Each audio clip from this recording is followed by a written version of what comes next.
Hay salam mələkə, əziz dostlar, əziz yoldaşlar. Bir dənə gözəllik yaratmışam. Bəh, bəh, bəh, bəh. Nicat Usta'nın yanında. Buna baxın siz Allah, bax. Görün nə gözəl ət doğramışam, baxın.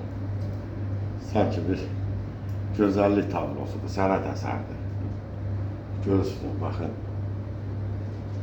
Baxın, baxın. Can əti ruleti var, antrikot var, yabınska var, çanaq hissəsi var. Yani kuzunun her bir yerinden doğramışam. Gəlin siz üçün də pişək, 021 el hatta yolunuzu gözləyir. Baxın can əti ruleti yaxından da göstərirəm. Görün nə gözəldir.